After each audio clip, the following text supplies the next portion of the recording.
안녕하세요. 홍기빈 클럽입니다. 오늘은 미국 바이든 정권이 추진한 인플레이션 감축 법안의 성격에 대해서 좀 같이 얘기해 볼까 합니다. 다 이게 들어보셨죠? 인플레이션 감축 법안. 이 법 때문에 현대 전기 자동차가 미국에서 보조금을 못 받게 생겼다. 윤석열 정권은 뭐 했느냐 막 이런 얘기들 많았고요. 그 다음에 뭐 배터리다 태양광이다 이런 우리나라 기업들이 여기서 보조금을 받을 수 있냐 없냐 이 얘기로 그냥 계속 그동안 많이 시끄러웠습니다.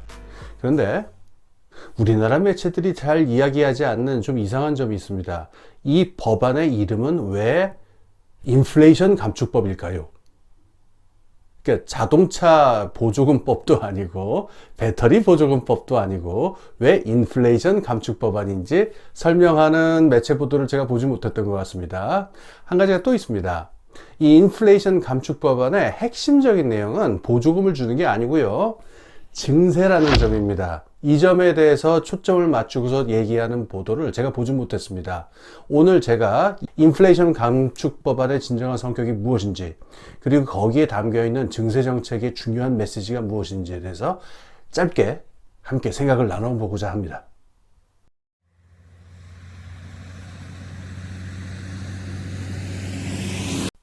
인플레이션 감축 법안 얘기를 바로 들어가지 말고 먼저 좀 우회해서 얘기를 해야 이 법안에 대한 얘기를 좀 더 풍부하게 할 수 있을 것 같습니다.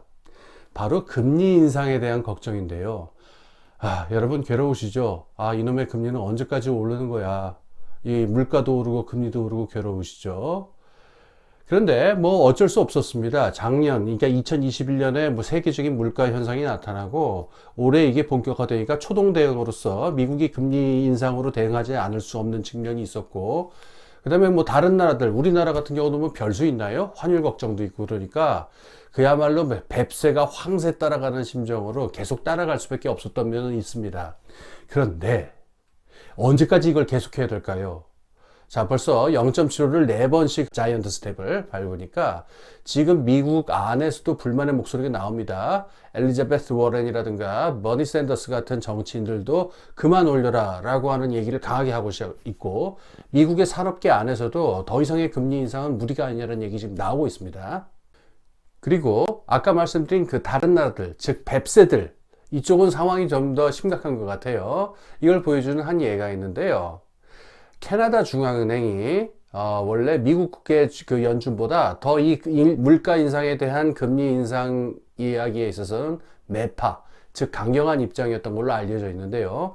드디어 이번에 금리 인상 속도를 낮추기 시작했습니다. 그동안 0.75로 올릴 것이다 라는 예측이 있었는데 막상 뚜껑을 열어보니까 0.5로 끝났습니다.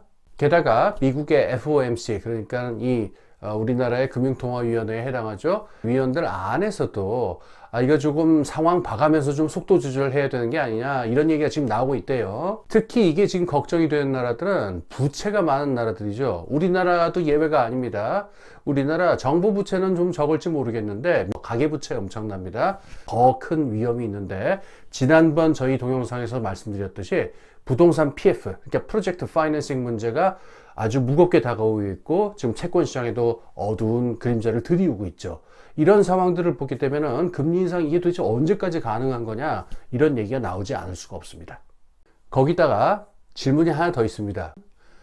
이게 도대체 효과는 있는 거냐? 효과가 이거 했는데도 물가가 계속 오르면 그때는 어떡할 거냐 라고 하는 질문이 또 대두가 됩니다. 물가 인상 초기 시절에는 이거 초동 대응으로 금리를 올리는 거 그거 이해할 수 있습니다. 하지만 장기적으로 계속 인플레가 나오면 이거 도대체 어디까지 올려야 됩니까? 그야말로 폴 볼커가 옛날에 했던 것처럼 22%까지 올릴 수 있을까요? 그리고 더 무서운 질문이 하나 더 있죠. 그렇게 올렸는데도 인플레가 안 잡히면 그때는 어떻게 해야 되겠습니까? 자, 그래서 금리 인상으로 인플레를 대처하는 게 과연 효과가 있느냐라고 하는 회의론이 자꾸 나와요. 거기다 이번 인플레는 많은 사람들이 지적하고 있지만은 비용 측면에서 발생하고 있죠. 에너지 가격이라든가 식량, 원자재 가격 같은 공급 측에서 문제가 나오고 있는데 이걸 금리를 올려서 과연 대체할 수 있을 것이냐 이런 회의론들이 강하게 나오고 있습니다.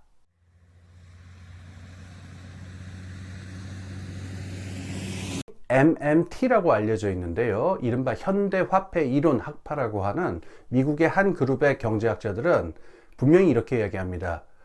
인플레이션의 대책은, 특히 이번 인플레이션의 대책은 금리 인상이 아니라 증세이다, 이렇게 이야기를 하고 있습니다. 조금만 생각을 해보시면은 이게 설득력이 있는 얘기입니다. 왜냐하면은 금리 인상으로 우리가 노리고자 하는 거는 사람들의 구매력에 영향을 줘가지고 이른바 기대 인플레라고 하는 심리를 잡고자 하는 게 이게 주된 목표 아니겠습니까?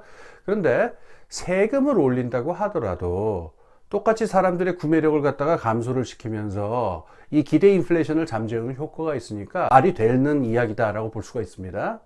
거기다 더 좋은 점은 상당한 돈이 재원으로 들어오지 않습니까? 그 재원을 자원으로 해서 적재적소의 정책을 활용할 수가 있다는 겁니다. 여기에서 지난번에 우리 홍기빈 클럽에서 제가 한번 설명드린 바가 있는데요. 인플레이션이라고 하는 거는 절대로 화폐적 중립적인 현상이 아니고 막강한 재분배와 불평등 증대의 효과를 낳는다라고 하는 점 말씀드렸죠. 그리고 그 와중에서 우리가 미래의 산업 구조를 봤을 적에 꼭 살려야 되고 꼭 발전시켜야 되는 산업들이 전체적으로 경기가 침체하면서 찬서리를 맞는 일도 벌어질 수 있다. 아주 부정적인 일도 벌어질 수 있다. 이렇게 볼 수가 있는데요. 만약에 증세를 통해 가지고 정부가 재원을 확보하고 있다면요, 이렇게 인플레이션이 가져올 수 있는 부의 불평등과 그 다음에 이 서민들, 경제적 약자들이 당하는 큰 고통을 막을 수 있는 정책도 할 수가 있고, 또 미래적인 산업 구조의 전환을 생각해 봤을 적에 꼭 필요한 산업에다가 적재적소에 지원을 할 수 있는 보조금 같은 경우도 쓸 수가 있겠죠. 그렇기 때문에 증세를 통한 인플레이션 대책이라고 하는 게 소극적 측면도 있고 적극적 측면도 있으면서 더 앞으로 나갈 수 있다는 겁니다. 한 가지 더 있습니다. 아까 이 금리 있는 대로 올렸는데 인플레이션 계속되면은 그때 어떻게 할 거냐, 이 문제가 있었잖아요. 그런데 우리가 증세라는 방법을 쓴다면은 인플레이션이 장기화된다 하더라도, 또 그 폭이 아주 올라간다 하더라도 거기에 상응하고 비례하는 크기로서 우리가 적극적인 재정 정책들을 갖다가 써나간다라고 한다면은 지속적으로 인플레이션에 대처하면서 오히려 장기적으로 경제의 체질과 구조를 바꿔나갈 수 있는 그런 정책이 될 수가 있겠죠.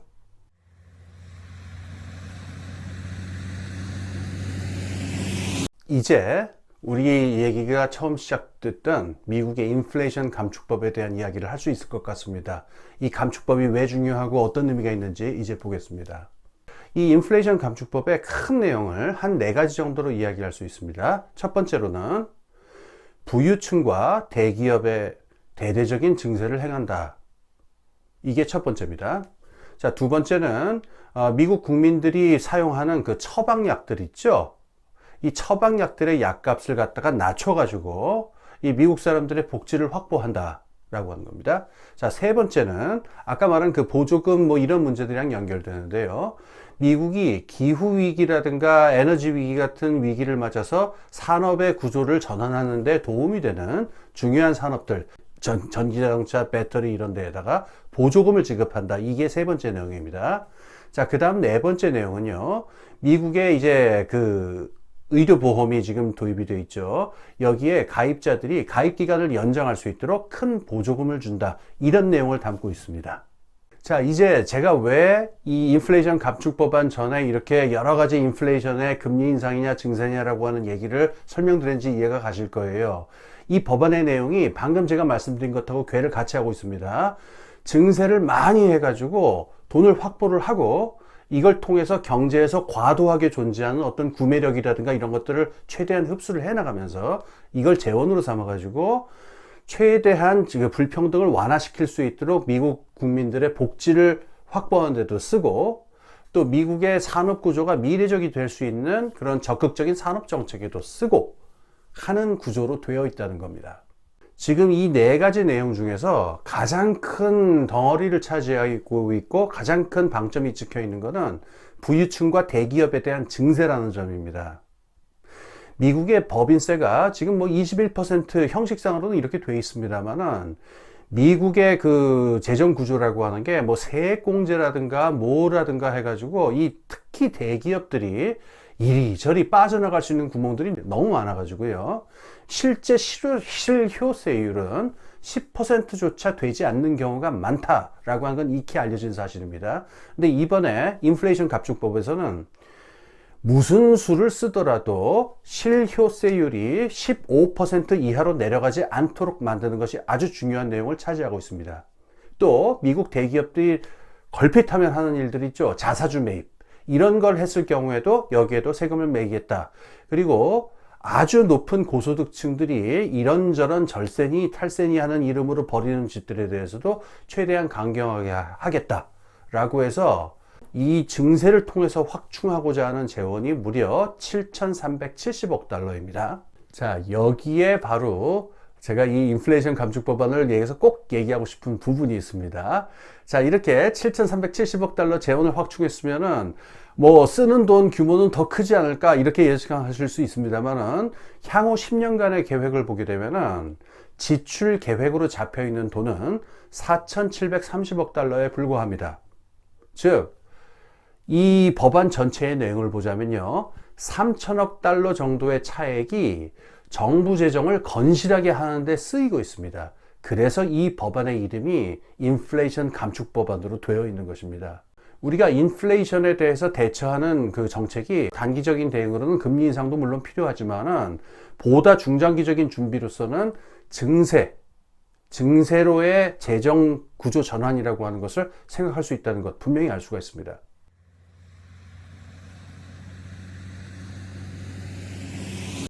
우리 언론이 이 인플레이션 감축 법안과 관련해서 말하지 않는 것들, 자, 한 3가지 정도 다시 한번 짚고 넘어가겠습니다. 우선 첫 번째는 아까 MMT, 현대화폐 이론 이 부분을 말씀드렸는데요. 가끔 보면 우리나라 매체에서 그 아실만한 분들이 그런 얘기를 하는 경우가 있는데, 이제 MMT는 끝났다, 이제 뭐 사라졌다 이렇게 얘기하는 사람들이 있어요. 왜냐? 그 현대화폐 이론이라는 게 지금까지 어떻게 알려져 있냐면은 인플레이션 걱정하지 말고 돈 팍팍 풀어라 이렇게 아주 단순무식하게 오해된 면이 있는데, 지금 인플레이션이 벌어지니까 이제 이 학파 망한 거 아니야 이렇게 얘기를 하는데요.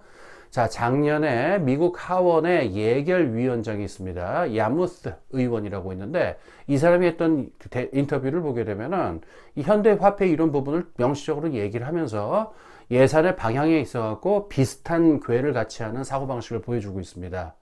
이 부분에 관련된 글은 제가 링크로 달아놓겠습니다. 두 번째 부분이 있습니다. 이 인플레이션, 미국의 인플레이션 감축법하고 아주 크게 대조가 되는 사건이 몇 달 전에 있었죠. 바로 지금은 쫓겨난 영국의 트러스 총리가 추진했던 대대적인 감세 정책이었습니다. 다 기억나시죠? 영국의 트러스 총리와 쿼탱 재무장관이 50년 만에 보는 엄청난 규모의 감세 정책을 통해서 경기 부양을 하겠다 했다가 국채 시장에서 완전히 박살이 나고 파운드가 추락을 하면서 결국 다 무산되고 말았죠.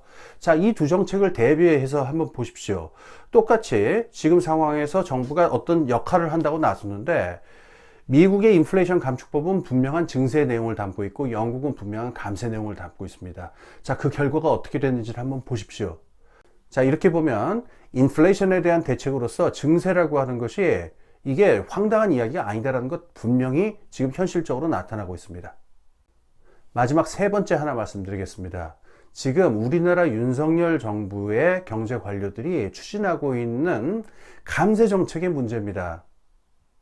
올해 2025년까지 우리나라의 재정 규모를 계속 줄여서 건전 재정 기조로 가겠다. 즉 감세 정책을 계속 피고 재정 규모를 줄이겠다는 얘기를 하고 있어요.